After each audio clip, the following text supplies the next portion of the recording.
Hello loves! Welcome back. This video is going to be a little bit different than my usual style videos. I wanted to take a minute to kind of share a little bit about our home birth journey, how we landed on our birth team, anywhere from deciding that we didn't want to free birth to picking a midwife and doula, also just a little bit about family and kind of landing on just having our moms be there in terms of family. So wanted to share this just in case it was helpful for any other moms who are kind of exploring their options. So that's what today's going to be about.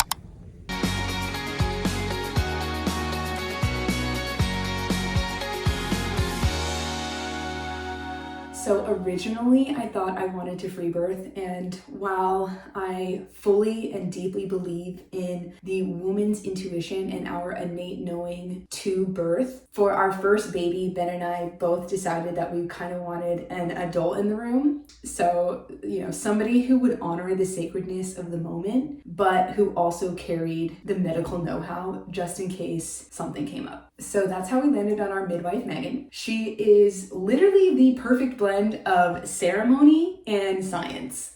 She respects and honors birth as the sacred rite of passage that it is, which was so important to me. As somebody who is very intentional and ritualistic, I needed somebody who could speak that language and who could recognize the ceremony of life that birth is. And she's also a licensed medical professional who has seen hundreds of births and could step in if needed. We also decided to bring on our doula, Pam. She also happens to be a really dear, close family friend of ours. Pam came already with such a strong background, such a beautiful background in somatic yoga, in energetic body work, massage, in hypnotherapy, in nervous system regulation, all of these beautiful comfort measures. And at the beginning, I kind of thought, okay, I'll just labor with Ben until the midwife gets here, which can be a number of hours. And if I needed to, I would call Pam, again, because she's just family. But in the end, the more research I did, the more we realized that just having somebody available with those supportive tools, especially in the times where it's going to be really intense, was just a good idea. So in the end, we just decided to bring her on full time to the birth team, which was such a good decision. I feel like I'm really dark and I can't tell. I hope this is okay. So together with Megan and Pam, I feel so safe and so seen and so supported. We have had countless birth prep meetings leading up, and Ben has been a part of every single one of them. We both feel so comfortable with these women, and they really have become our family. We're a team, and I feel like on the day of, we are just going to be a little symphony, each one of us playing our own parts to create this beautiful, beautiful experience. So Ben and I are just so beyond grateful and honored to have these women in our lives and to feel so connected and so comfortable with them. I also have to give it to Ben. He has been so involved and so interested, and he has learned just as much as I have learned in all of this. And so I just know that on the day of, him and I will work together, and he will be the support that I need. We have gone over this 1,000 times, so I'm not worried about him at all. Just really excited to go through this process together.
mother built in, baby.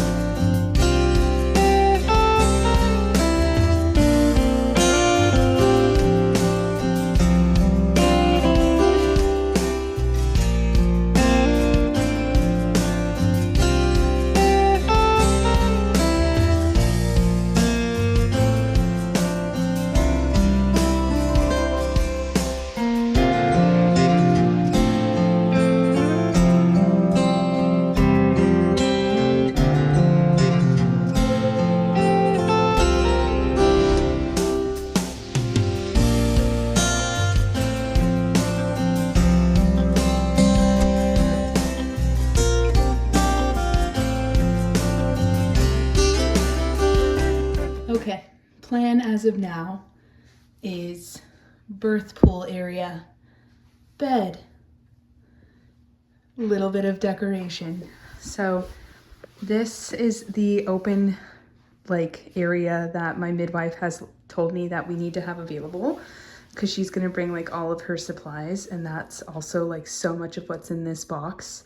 This was our birth kit, and this window won't obviously be this bright, but if you can tell, it's quite dim and dark in here, and that's exactly what you want. You want it to feel a bit like a cave and really intimate and calm. So I'm gonna use these lights, and Ben and I are gonna hang them probably around the birth pool area, up on the ceilings, and maybe, yeah, up on the ceiling. We have a big tarp that's going on the floor right here because of all the water. We are also realizing that it's probably going to take up the majority of this area, so I'm going to try and provide small stools or some additional form of chair somewhere for the midwife and doula, and obviously for Ben to sit. What else? We did get some new bedding, but we're gonna kind of swap this out as well for the day of, so that we have some bedding that we don't mind getting tarnished. And I'm definitely gonna get rid of this lamp right here, but to have some bit of side tables for snacks and drinks, and for everybody, my phone, his phone, is kind of the idea at this point. But the bathroom is also right around this corner, and I'll be able to go back and forth through the shower and the pool if we need, but this is kind of the setup for now. Obviously, this is really preliminary, and we don't have the birth pool. I thought the birth pool actually came in the kit that you get, but the midwife actually is bringing the birth pool, which is great because I don't need a birth pool after this. So just to have the kit and the liner and all of the things that we can toss or donate after is going to be great. But it's also making it a little bit tricky to figure out where exactly it's going to go, or how much space in room that we're going to have. I really want to set up an altar. It's really important to Ben and I that an altar is available in plain view and just alive and well and thriving during this time. So I'm also thinking about along this wall to be maybe putting the altar there. I'm not quite sure. So my plan is to kind of set it up the day of, when you're starting to have your contractions and it's early labor and you're still able to kind of do things and think and move around. That's a really good time to have some projects that you want to complete, because it kind of keeps the mind going. Obviously you don't want it to be too strenuous on your energy and depleting, but having something to accomplish and get through is a good idea. So I'm thinking we're gonna really dive into the altar setup then, the day of, and when things start to progress. But for now, we have dim lighting, we have the space in the area. have connected the hose and made sure that the length is enough and correct. However, our shower does not fit the hose that it comes with, so we have to buy an adapter. So that's really important to open your kit, look, test that it actually fits your situation, your shower or your sink, and then buy an adapter if it doesn't, which is what we're gonna have to do. So.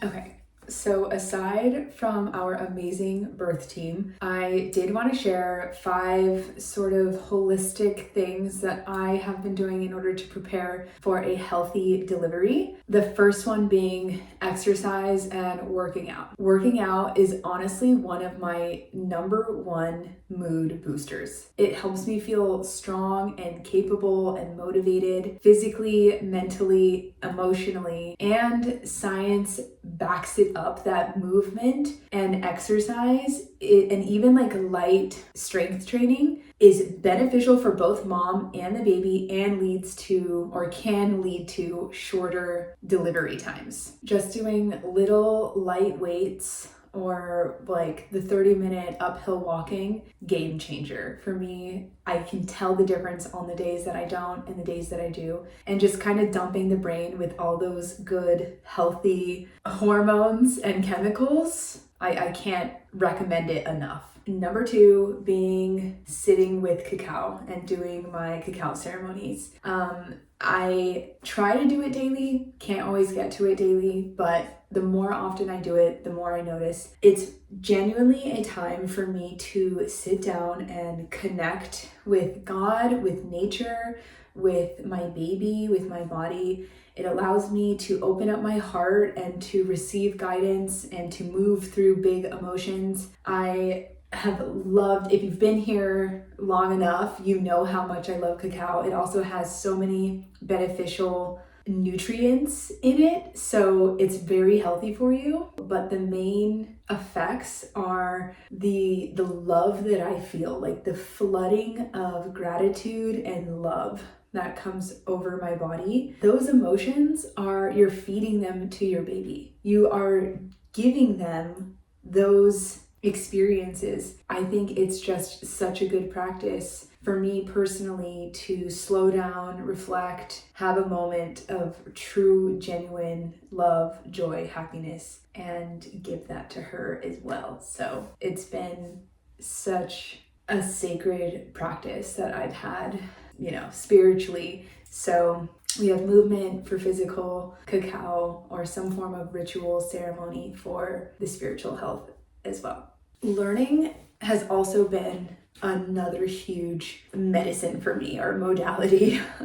I learned through mom schools is kind of what I call it. So my midwife provided me with a whole classroom of information through an app called School, and I treated it just like real school. I would sit down and look into things for an hour or 2 hours every day until I got through pretty much the entire thing. Consuming good, positive information really for me is very helpful. Like, I am such a student. I love to learn, and exercising the brain and not just like sitting at home wondering how this is like gonna go down or letting anxieties come over. Like, if I had questions, I was such a student and I dove so deeply into the world of home birth that it was very stimulating for my mind and for my brain. And I loved coming home, or like having my husband come home and discussing all of the cool new things that I learned that day and then sharing them with him and us looking into things. It also just was very empowering to be making decisions based off of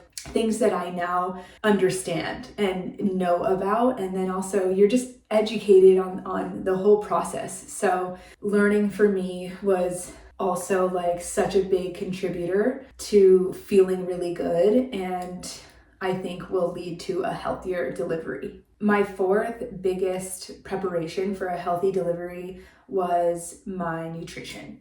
So I have always been really mindful about food and nutrition, and I had to go through my whole journey of healing my own gut, which taught me a lot. But with pregnancy, it took it to like the next level. I was really focused on broths and soups and stews, anything that was really nutrient dense, bioavailable, like high in minerals. My body craved that at the beginning of my pregnancy. And so I also knew it was just like, it was such a good indicator of that's where I needed to like focus my time and energy, is around the food that I was feeding my body. I think it was one of the number one contributors to why I felt so good throughout my entire pregnancy. Really, like it wasn't until the very end, like right around now, where my sleep is being affected, my back hurts, and like, you know, all the physical things have settled in. But honestly, my skin, my gut, like any bloating or feeling like my emotions were all like really, really stable, and I felt great. And people would ask me like, oh, how do you feel? I'm like, I honestly feel so good. And I contribute that a lot to what I was eating. I find that if it's organic and it's like better quality meats, then you're just like consuming it in such a bioavailable way through like a soup or a stew or a broth, game changer. And it's great for postpartum, like a great practice just to be moving into postpartum season. That's all the foods that your body's going to need there as well for breastfeeding and for recovery. And then the last kind of like from the top 5, there was so much more also that I did, but I'm not trying to like overwhelm you with too much information. But the last biggest one would be creativity. Like I'm a very creative person, and if I'm not creating, my heart and my soul get very sad. And my husband will literally be like, babe, I can tell you're not right. Like, I think you need to make time to paint or to sing or to like go to kirtan, which is a devotional chanting like experience. I can't even really explain kirtan, but it's amazing, and it's something that lights my heart up. And so I truly feel that during pregnancy, it's your duty to do the things that your childhood self loves. Like Ina May, who is like the queen of home births, literally speaks to women who remain in a positive outlook and reflect on gratitude and the love in the room during labor tend to progress and have less intervention or complications than women who tend to lean towards like a negative side or throw themselves a pity party, tend to have complications, tend to have stalled labor, and tend to have transfers or wanting the epidural more. So remaining in like those happy states, I think, is so good for the mind all throughout the pregnancy and leading up into delivery, giving all of that good that energetic nutrients to your baby as well. So those are like the top things that I have been doing to prepare for a happy, healthy delivery and a happy, healthy baby. I want to wrap this up because I feel like I've talked so much in this video and I don't want to overwhelm you, but yes, enough with all of the home birth seriousness, and I'm gonna kind of bring you into a fun night with my friends that I had out in Topanga. We went to kirtan and then an amazing Persian dinner outside under the stars, and it was just a really sweet, fun, juicy night. And that's how we're gonna wrap this video. I'm here in Topanga Canyon at my favorite thing to do, which is kirtan, to sing and chant the names of the divine with a group of people who are like no other.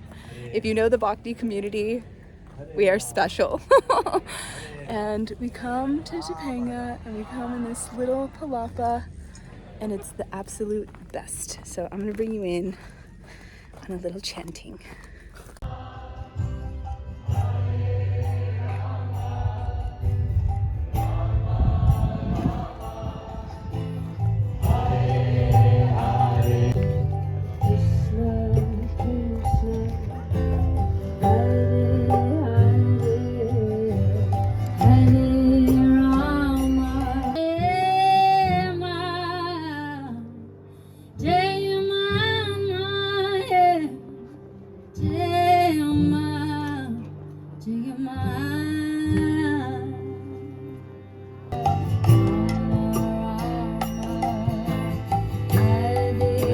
dance on your lips. Whoa, whoa. Ladies.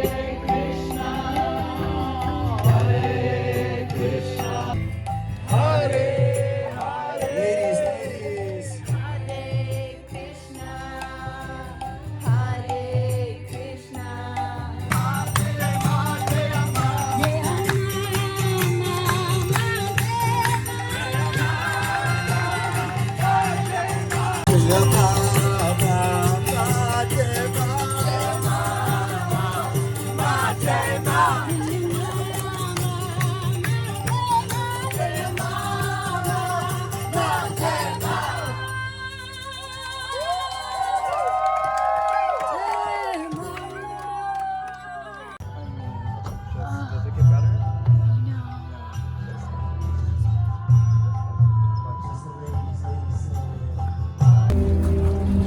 Here at a little Persian dinner with my friends. Wow.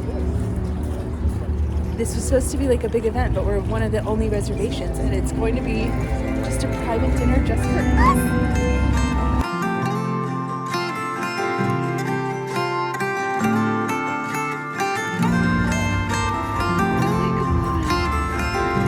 So beautiful, the whole grounds.